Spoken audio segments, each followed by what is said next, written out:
पैसा वसूलना है तो हमारी जेब से वसूलेंगे, और जब टैक्स की बात आएगी तो बराबरी का लेंगे। हाँ बिल्कुल, इस पर डिबेट हो जाता है कि मेट्रो में महिलाओं के लिए अलग से सीट रहे कि नहीं, रिजर्व इस पर होना चाहिए कि भाई सलून में हमारा देखो और तुम्हारा देखो। लेकिन जब प्याज महंगा हो जाता है तो उस पोहे से प्याज गायब हो जाता है। हम उसको 30 रुपए पे कर रहे होते हैं पर प्लेट, बट प्याज उसमें से गायब होता है। ऐसा पनीर की सब्जी के साथ भी होता है, पनीर ही नहीं होता है। जो वर्किंग आवर्स है उस पर बहुत ज्यादा डिबेट चल रहा है अभी। एक LNT वाला चेयरमैन उन्होंने बोला है कि वर्किंग आवर्स बढ़ा दो और ये जो भी है। बट इस तरह के मुझे लगता है स्टेटमेंट्स पर ना सरकार की तरफ से आई थिंक स्टेटमेंट्स आने चाहिए कि LNT जैसे का चेयरपर्सन, मतलब इतनी बड़ी company, listed company, I think it would be really interesting अगर वो कह दें, ऐसे हम कुछ बोल दें इस पे ना, वर्किंग आवर्स। अभी तक तो नहीं बताएंगे, आप लोगों की बातें सुन के कुछ ना कुछ announcement आई होप। अब थोड़ा आते हैं घर की बात। हाँ, घर की और घर की चीजों की चीजों के ऊपर हर मम्मी का कंसर्न। मेरे घर में यही हाल है, मम्मी का आए दिन यही होता है कि भाई टमाटर महंगे हो रहे हैं, कम यूज करो। 2 ही टमाटर लगाना है एक सब्जी में। हम सब शॉपिंग करते हैं, कॉस्मेटिक्स लेते हैं, क्या लगता है मतलब ये हमारी जरूरत की चीज तो नहीं है लेकिन एक्स्ट्रा चीजें हैं, इस पर भी कुछ होना चाहिए। और भाई मेरे को तो मेकअप बहुत ज़रूरी है, तो मेरे बहुत ज़रूरी है, मैं बिना मेकअप के घर से बाहर नहीं निकलती हूँ।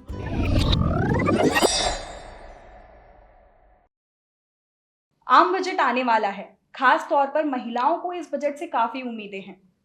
महिलाओं की रोजगार, सुरक्षा और स्वास्थ्य के मौके को बजट बढ़ा सकता है। आज स्टूडियो में हमारे साथ मौजूद हैं मेरे कुछ कलीग्स जो एक गृहिणी भी हैं, टैक्स पेयर भी, सैलरीड वुमेन भी और बिजनेस जर्नलिस्ट भी, जो किचन के बजट के साथ साथ देश के बजट को भी बखूबी जानती हैं। तो चलिए उनसे जानते हैं कि इस बजट से महिलाओं को क्या उम्मीदें हैं। सबका बहुत स्वागत है, welcome everyone. Thank you. Suchita ji, मैं सबसे पहले आपसे जानना चाहूँगी कि एक सैलरीड वुमेन होने के नाते आपकी क्या क्या विश लिस्ट है इस बजट से? चारू, सबसे पहली चीज़ तो टाइम ड्यूरेशन को लेकर है कि क्योंकि मैंने जो देखा है कि ज़्यादातर जो प्राइवेट सेक्टर में काम करने वाली वुमेन है उनको 9 आवर्स काम करना पड़ता है, और कई बार तो ऐसा होता है कि 9 आवर्स काम करिए, 10 आवर्स काम करिए और 6 डेज वर्किंग है। तो एक गवर्नमेंट को ऐसा कोई रूल लेकर के आना चाहिए जहाँ पर कि वो पूरा, या तो वो आवर्स कम करे, 8 आवर्स करे, और अगर वो 8 आवर्स नहीं कर रहे हैं तो एटलीस्ट वो 9 आवर्स के साथ 5 डेज वर्किंग को मैंडेटरी करे। और ऐसे कोई रूल्स एंड रेगुलेशंस सख्ती से लागू किए जाने चाहिए। अगर है तो मुझे जानकारी फ़िलहाल उसकी नहीं है, लेकिन अगर है तो उन्हें सख्ती से लागू किया जाना बहुत ज़रूरी है। मोहिनी, आपके कुछ कंसर्न है as a tax payer, what do you think? मुझे टैक्स पेयर को लेकर तो कुछ कंसर्न नहीं है, बट मेरा क्या है कि जो मेरी सिस्टर इन लॉ है और ब्रदर हैं, दोनों ही वर्किंग हैं, तो उनका एक छोटा सा बेबी है घर में, तो मुझे लगता है कि ये दोनों ही वर्किंग हैं और बेबी का ख्याल कैसे रखा जाएगा। तो गवर्नमेंट को ना इनके लिए, बच्चों के लिए एक ट्रस्ट टाइप का कुछ खोलना चाहिए, ताकि मतलब Which has to be mandatory. I mandatory agree. होना चाहिए कि ताकि उनका काम भी नहीं रुकना चाहिए और बच्चा भी अपना, उसकी ग्रोथ होती रहे। क्योंकि हम बच्चों की बात कर ही रहे हैं तो एक चीज़ जो मुझे बहुत खटकती है, हर साल जब भी हम मेडिक्लेम लेते हैं, मेडिकल इंश्योरेंस लेते हैं, तो आई हैव अ हैबिट कि मैं हमेशा देखती हूँ कि किसमें कितना मिल रहा है। एक चीज़ जो मेरा बहुत बड़ा कंसर्न है, दैट इज़ ऑन मटर्निटी का एक्सपेंसेस, जो कवर मटर्निटी को मिलता है। पहली बात है, हर एक, आप जिस भी कंपनी का इंश्योरेंस बाय करते हो, सबका अलग अलग उसमें रहता है। कोई 30,000 ही कवर देता है, कोई 60,000 कवर देता है, और अगर मुझे वो मटर्निटी कवर लेना है उस साल के लिए तो मुझे एक्स्ट्रा पे भी करना है। So being a woman I feel this is not fair, क्योंकि this is something which is natural. जब हम हमेशा से कहते हैं कि नारी है, इसको तो घर भी संभालना है, बच्चा पैदा करना है, ये तो ज़रूरी है, मतलब ये तो लाइफ का एक वो है। तो आई फील कि इंश्योरेंस में ये चीज़ बहुत ज़रूरी है। ऑल्सो आई थिंक जो ड्यूरेशन है मटर्निटी लीव का 6 महीने, उसको हम बढ़ा भी यस, हाँ, बढ़ाना बहुत ज़रूरी मुझे है। लगता है हाँ, इनफ right. नहीं है ये 6 महीने भी। थी क्योंकि 6 मंथ जो है वो अगर बच्चे को मतलब एक फीमेल है 8th और 9 मंथ से जाकर के मैटरनिटी लीव लेती है, उसके बाद में उसे अपने बच्चे के साथ में बिताने के लिए 3 या 4 महीने का समय मिलता है। एग्जैक्टली। एंड मुझे लगता है ना, इस पीरियड को या तो 9 मंथ्स लेना चाहिए या एटलीस्ट 1 ईयर तो करना ही चाहिए। इवन मैं टैक्सेशन पर आना चाहूंगी, तो लिखा आपसे समझना चाहूंगी, आपको क्या लगता है काफी क्लीशे नहीं हो गया taxation system? What do you think? बहुत कॉम्प्लिकेटेड भी है, और आई थिंक ये कंसर्न रेज हो रहा है कि इसको थोड़ा टैक्सेशन जो लैंग्वेज है, जो कंप्लायंस है उसको थोड़ा सा इजी बनाए, मतलब फाइलिंग से लेके, मतलब टैक्स रूल्स को समझने से लेके सब कुछ और फाइलिंग वगैरह का प्रोसेस भी बहुत मतलब इजी बनाए, बहुत ही फाइनेंशियल इंक्लूसिविटी बढ़ाने पे फोकस करना चाहिए। आई थिंक अभी तक उन्होंने पिछले कुछ सालों से कुछ नहीं किया है, बट कुछ मुझे बजट लगता है से। इसमें ना विमेन को एक्स्ट्रा और डिडक्शन या एग्जम्पशन तो हाँ, आई वाज मिलनी कमिंग टू चाहिए। दैट, उसमें हाँ, बिल्कुल मिलनी चाहिए। अलग से टैक्स स्लैब तो नहीं, लेकिन जो एग्जामिशन ही बता रही हैं, ऐसी एक्सपेक्टेशंस है 10 लाख तक अगर मिल रही है, उसमें भी मतलब उसको इंक्लूड करके भी विमेन को और मुझे हाँ, लगता है मतलब मिलना वही बात है चाहिए कि because टैक्स छूट मिले हाँ। तो आपका कंजम्पशन बढ़ेगा, आप इन्फ्लेशन को थोड़ा सा डाउन करने का अगर मतलब कुछ मेजर्स ले आते हैं तो कंजम्पशन बढ़ेगा। और इस सबसे बड़ी बात कि इन्वेस्टमेंट में भी हम कुछ पैसे लगा सकते हैं। हम उतना ज़्यादा नहीं फोकस कर पाते क्या, या तो फिर हम टैक्स प्लानिंग करें, ठीक है, या तो फिर मतलब वही कि हम इन्वेस्ट करें जितना हम करना चाहते हैं और लॉन्ग टर्म के एक चीज हिसाब और से। है, कैश इन हैंड हमारे हाथों में, विमेन के हाथ में ज्यादा रहे, उस पर सरकार को मुझे लगता है उस चीज को पर्टिकुलर रिलेट करके कुछ अनाउंस करना चाहिए, क्योंकि बिकॉज हमारे हाथ में कैश इन हैंड, मतलब हमारे हाथ में कैश होना बहुत जरूरी है। बिकॉज मतलब याद बनना, जो हम लोग घर चलाते हैं, हर एक चीज का हम हिसाब रखते हैं, पेनी पेनी का हिसाब हमारे पास होता है। अब हम सैलरीड वुमेन हम बात करें तो एक जो चीज है ना जिस पे बहुत ज्यादा डिबेट होता है वो है period leave. What do you think कि पीरियड लीव होना चाहिए, नहीं होना चाहिए, क्या क्या प्रोसेस होना चाहिए? यार बिल्कुल होना चाहिए। और महीने में जैसे मतलब मेरे को लगता है कि ये जो पेन होता है ना, ये बहुत सी वुमेन है वो बेयर नहीं कर पाती हैं। सो ये मैंडेटरी हो जाना चाहिए, महीने में कम से कम 4 या फिर 2 लीव तो मैंडेटरी होनी चाहिए। मैं हाँ 4 तो नहीं 4 ज़्यादा हो बोलूंगी, जाएंगी आई थिंक। हाँ मुझे ऐसा लगता है कि दो होनी चाहिए। जैसे साल में हमें एक बर्थडे की लीव मिलती है, एनिवर्सरी की लीव मिलती है, एक स्पेशल लीव। तो अगर हर महीने विमेन, मतलब ऐसी भी काफ़ी विमेन है जिनको ज़रूरत नहीं पड़ती है पीरियड लीव की, they feel good, but again कुछ ऐसे भी लोग हैं जिन्हें बहुत ज़्यादा ज़रूरत होती है। तो I feel 1 day at least 1 day per month होना चाहिए फॉर विमेन। इवन जो वर्किंग आवर्स है उस पर बहुत ज़्यादा डिबेट चल रहा है अभी। एक LNT वाला, हाँ उन्होंने बोला है कि वर्किंग आवर्स बढ़ा दो और ये जो भी है। व्हाट डू यू थिंक कि वर्किंग आवर्स कम होनी चाहिए विमेन के लिए, 8 घंटे 9? देखो उनके स्टेटमेंट पे बहुत सारे आंसर्स आए थे, जिसमें मुझे सबसे अच्छा आंसर नमिता का लगा था और मैं बिल्कुल अग्री करती हूँ। उनका भी यही था पॉइंट। इवन महिंद्रा के क्या बोलते हैं चेयरमैन, इन्होंने आनंद महिंद्रा ने भी यही स्टेटमेंट दिया था कि work on quality rather than quantity.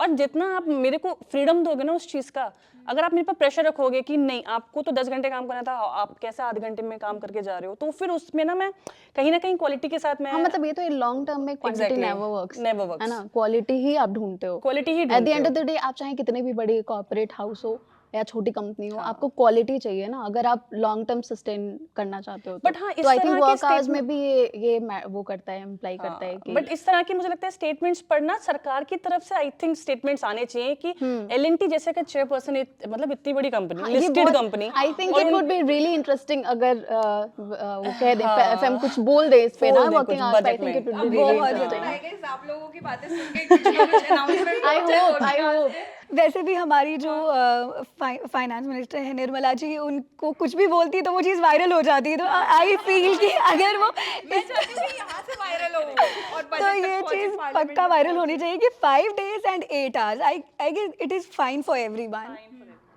अब थोड़ा आते हैं घर की बात। हाँ घर की और घर की चीज़ों की चीज़ों के ऊपर, आलू हो, प्याज हो, शक्कर हो, अभी सिलेंडर हो, हर मम्मी का कंसर्न है। घर से जब मैं बाहर रहने लग गई हूँ, खुद कुक करने लग गई हूँ, तब पता चला है कि भाई सब्जी के क्या भाव है, चीनी कितनी की आती है। मोहिनी आपके घर में भी यही हाल है? मेरे घर में यही हाल है। मम्मी का आए दिन यही होता है कि भाई टमाटर महंगे हो रहे हैं, कम यूज़ करो, 2 ही टमाटर लगाना है एक सब्जी में। तो मुझे लगता है कि ये सब्जी में जो जितने मतलब प्राइस हाई होते जा रहे हैं तो थोड़ा सा कम होना चाहिए। और प्लस ये शुगर के प्राइजेज और इन सब चीज़ों के प्राइस थोड़े कम हो जाने चाहिए। और LPG की तो प्राइस मुझे लगता है मतलब धीरे धीरे डाउन होते चले जाने चाहिए। मतलब ये कुछ ऐसी चीज़ें हैं जो आई फील जो हर घर में होंगी हाँ। जो नेसेसिटी है। तो अगर ये महंगी ना हो तो सबसे मुझे लगता है बेहतर है। हर घर की खुशहाली, देखो होम मिनिस्टर कहा जाता है महिला को, तो अगर महिला खुश है तो पूरा घर खुश है। जैसे कि घर के पास में एक पोहे वाला है सपोज, और वो पोहा लगाता है, उसका पोहा बहुत फेमस है, और हम उसके लिए एक प्लेट के लिए 30 रुपए देने जाते हैं, जिसमें कि वो हमें प्याज वगैरह सब कुछ डाल करके अच्छे सारी से चीजें। डेकोरेट करके देता है। लेकिन जब प्याज महंगा हो जाता है तो उस पोहे से प्याज गायब हो जाता है। हम उसको 30 रुपए पे कर रहे होते हैं पर प्लेट, बट प्याज उसमें से गायब होता है। Right, ऐसा right, पनीर right. की सब्जी के साथ भी होता है जिसमें पनीर ही नहीं होता है। आपने बहुत वैलिड पॉइंट उठाया, आपने दूसरे तबके की भी बात की। तो आपके घर में हाउस हेल्प आते हैं, उनके क्या कंसर्न्स होते हैं? उनको मतलब सरकार काफ़ी ज़्यादा योजनाएं तो लाती है, लेकिन उन महिलाओं तक पहुंच पा रहे हैं वो योजनाएं? कुछ कुछ कहते हैं कि हाँ मुझे मिल पा रहा है बेनिफिट, लेकिन बहुत सारी ऐसी होती है जो इस चीज़ से अवेयर भी नहीं है पूरी तरीके से। वो सिर्फ हमसे बातें सुन करके जाती हैं, पर काम कैसे होना है, कहाँ से होना है, ये सब कुछ उन्हें नहीं पता।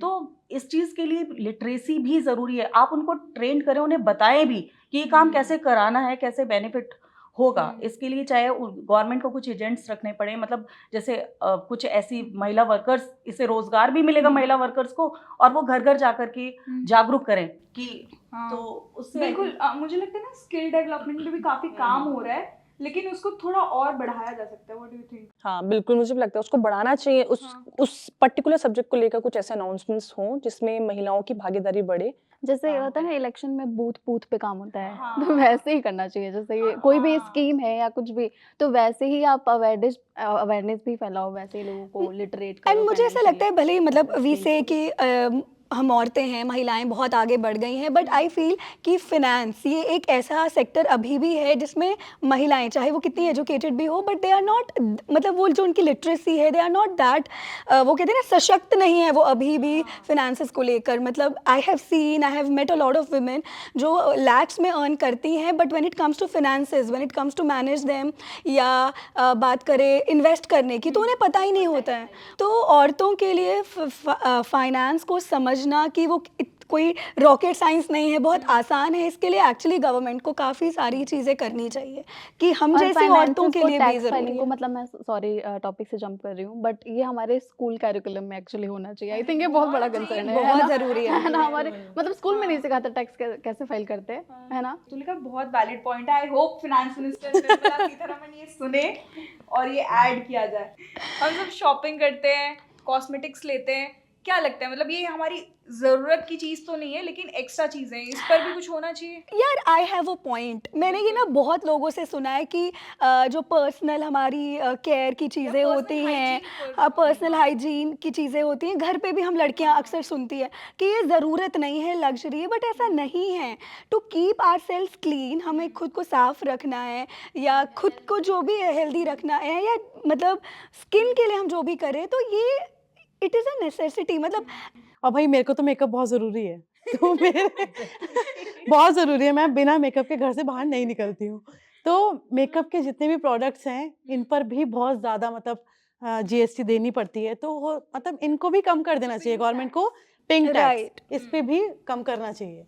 ये तो मेकअप की बात है। अगर आप सैलून में भी जाते हैं ना, तो आप हेयर कितना कट में क्या हेयर डिफरेंस कट में होता है आप मेल के हेयर कट और फीमेल? आप बाल भी दे आओ और पैसे उसके देकर पैसे भी देने हैं। 1000 रुपए। मतलब उनको अगर पैसा वसूलना है तो हमारी जेब से वसूलेंगे, और जब टैक्स की बात आएगी तो बराबरी का लेंगे। हाँ बिल्कुल। इस पर डिबेट हो जाता है कि मेट्रो में महिलाओं के लिए अलग से सीट रहे कि नहीं, रिजर्व इस पर होना चाहिए कि भाई सलून में हमारा देखो और तुम्हारा देखो। हमने बात कर ली हाउस होल्ड की और महिलाओं की। अब हमारे घरों में हमने देखा है कि कुछ ऐसे सीनियर सिटीजन्स भी हैं जो सरकारी नौकरी भी करते हैं, कुछ प्राइवेट नौकरी भी करते हैं। तो अगेन मैं तुलिका तुमसे समझना चाहूँगी कि कुछ प्राइवेट एम्प्लॉयज़ को कुछ रियायत मिलनी चाहिए, खासकर महिलाओं को? बिल्कुल मिलनी चाहिए। पीएफ वगैरह का है हमारे पास प्रोविज़न, मान लीजिए ईपीएफओ का है या जो भी है, बट फिर वहीं पे वो इन्वेस्टमेंट वाली बात आती है, मतलब प्राइवेट में you have to invest first. हाँ, ठीक है। एंड वो वाली सिक्योरिटी नहीं है कि अगर आप थोड़ा-सा भी मुश्किल में आ गए, या फिर आपकी मतलब सैलरी, या फिर you don't have that job, मतलब उतना लुक्रेटिव ना कि आप अपने लिए एक रिटायरमेंट फंड तैयार कर पाओ, तो कोई सिक्योरिटी नहीं है। स्पेशली वुमेन के लिए तो, और ओल्ड एज में जाके तो कि मतलब क्या वो सिचुएशन आती हैं आपके सामने। हाँ, तो मेडिकली भी आपके सामने बहुत सारे कॉम्प्लिकेशंस आएँगे, एंड ऐसा नहीं है कि हमेशा there is someone to take care of you, है ना? तो उस वाले सेंस में मुझे लगता है प्राइवेट सेक्टर में स्पेशली वुमेन के लिए गवर्नमेंट को और मेडिकल जो कॉस्ट है उस पे थोड़ा-सा टैक्स तनु, आपने छूट भी देनी चाहिए। कुछ सुना है अपने घर में या फिर बड़े बुजुर्गों को देखा है कि उनके कुछ कंसर्न्स हैं?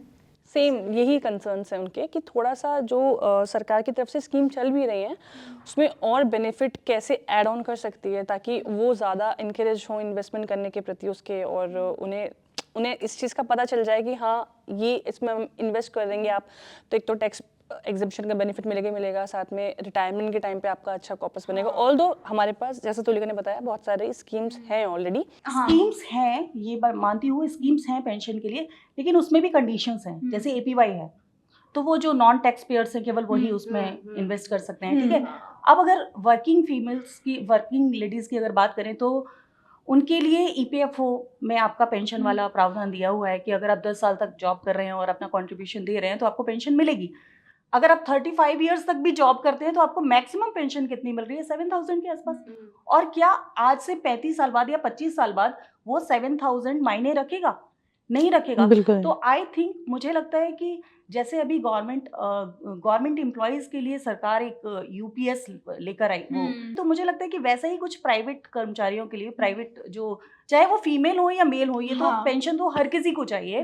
तो सरकार को कुछ ऐसी पॉलिसी, कोई ऐसी स्कीम लेकर आनी चाहिए जिसके तहत ये कहा जाए कि भाई अगर आपने 10 साल तक नौकरी कर ली है तो आपको इतनी पेंशन मिलेगी ही मिलेगी। हाँ, ऑल्सो मुझे ऐसा लगता है कि ना पेंशन के अलावा, आप मुझे करेक्ट भी कर सकती हैं, कि क्या कुछ ऐसी सुविधा या स्कीम होनी चाहिए कि हम पेंशन आफ्टर रिटायरमेंट भी उनको कहीं कहीं जॉब में फिट इन कर सकते हैं, क्योंकि कई लोग होते हैं कि जो रिटायरमेंट के बाद भी काम करना चाहते हैं लेकिन एक सर्टेन एज की वजह से उनके ऑफिस की वजह से वो नहीं कर पाते। एक एग्जांपल मेरी आंटी का ही है, वो अभी रिटायर हुई हैं, प्राइवेट सेक्टर में है वो, तो रिटायर हो चुकी हैं। अब उनको मतलब वहाँ से कंपनी से रिटायरमेंट ले लिए, वो एक्सटेंड नहीं कर सकती, लेकिन उनको अभी भी काम करना है, बट वो अपना कुछ स्टार्ट करने चाहती हैं, लेकिन उनके पास अभी सोर्स ऑफ इनकम इवन जो सीनियर सिटीजन्स हैं, मेरे घर में जो बड़े बुजुर्ग हैं, उनको अपने हेल्थ को लेकर भी काफ़ी कंसर्न्स होते हैं, उनको काफ़ी दिक्कतें आती है। गवर्नमेंट ने काफ़ी स्कीम्स तो निकाले हैं लेकिन वो धरातल पर ज़्यादा इम्प्लीमेंट नहीं हो रहे। What do you think Tulika? I think यहाँ से ये पॉइंट निकलता है, आयुष्मान कार्ड वाला इशू है ना। मतलब अभी मेरा पर्सनली ये केस हुआ है कि मेरी मम्मी को आई की सर्जरी करानी थी, ठीक है, एंड माय हस्बैंड सेड कि आप देख लो, आयुष्मान कार्ड बना लो, उसमें मतलब ये सब कुछ कैटरेक्ट वगैरह का फ्री में हो जाता है ये सब कुछ। तो मैंने सोचा कि ठीक है, मैंने चेक करने गई, और criteria he, I do not even like, my parents don't even come into that criteria कि उन पे वो अप्लाई कर सकें। उसमें बहुत ज़्यादा कंडीशंस हैं, बहुत ज़्यादा कंडीशंस हैं। तो मतलब मुझे लगता है कि ठीक है, बहुत बड़ा वर्ग है जिसको इसकी ज़रूरत है, लेकिन उसके अलावा भी बहुत ज़्यादा पॉपुलेशन है जिसको आयुष्मान इस योजना की ज़रूरत है। तो सरकार को थोड़ा सा कंडीशन, मुझे लगता है थोड़ा सा तो रिलैक्स करना चाहिए। इवन सीनियर सिटीजन्स को मुझे लगता है कि आईटीआर मेरे लिए खुद डिफिकल्ट है, तो सीनियर सिटीजन्स क्या आपके घरों में मतलब फाइल कर पाते हैं अच्छे से?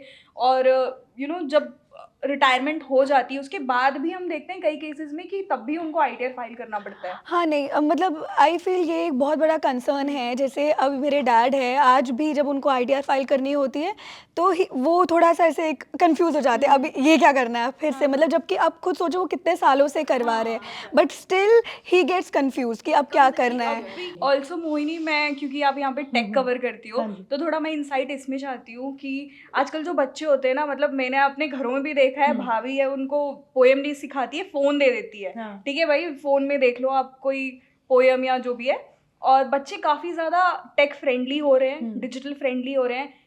एआई को लेकर गवर्नमेंट क्या कुछ सोच सकती है या कुछ इम्प्लीमेंटेशंस आ सकते हैं? क्योंकि अभी जो हमारा जनरेशन है, जो डेल्टा जनरेशन आ चुका है, they are going very far यार।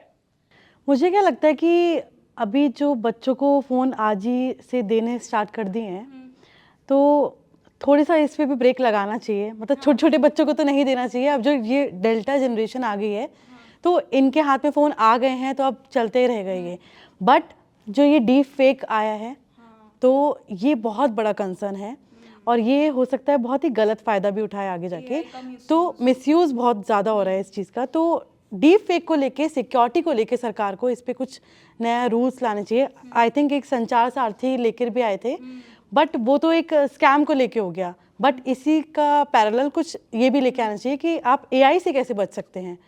हर गवर्नमेंट के मैनिफेस्टो में विमेन सेफ्टी की बात की जाती है, लेकिन हम जब खुद स्ट्रीट्स पर जाते हैं महसूस करते हैं कि यार यहाँ पे तो इस सुनसान रास्ता है लेकिन सीसीटीवी नहीं है।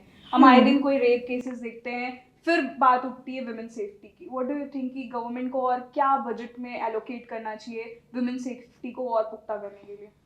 आई थिंक अवेयरनेस और एजुकेशन, ये दो ऐसे सेक्टर है जहाँ पर तो पहले एलोकेशन ज़्यादा करे सरकार, सो दैट ज़्यादा लोगों को हम एजुकेट कर सकें, या तो हम स्ट्रीट नुक्कड़ नाटक जो होते हैं उनमें हम ज़्यादा इन्वेस्ट, सरकार उनमें ज़्यादा इन्वेस्ट कर लगाए पैसा, सो दैट वो लोग बताएं जगह जगह पर जाकर कि किस तरीके से के मामले होते हैं जो हो सकते हैं, कहाँ पर आपको अवेयरनेस रखनी है, कहाँ आपसे चूक हो जाती है।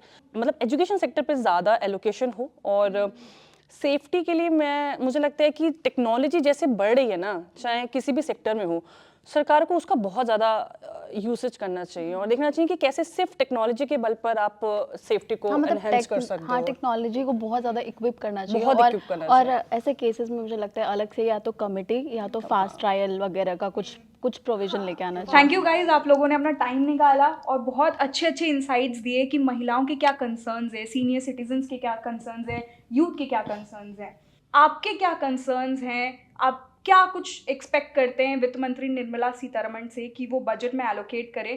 कमेंट बॉक्स में लिख बताइए। नमस्कार।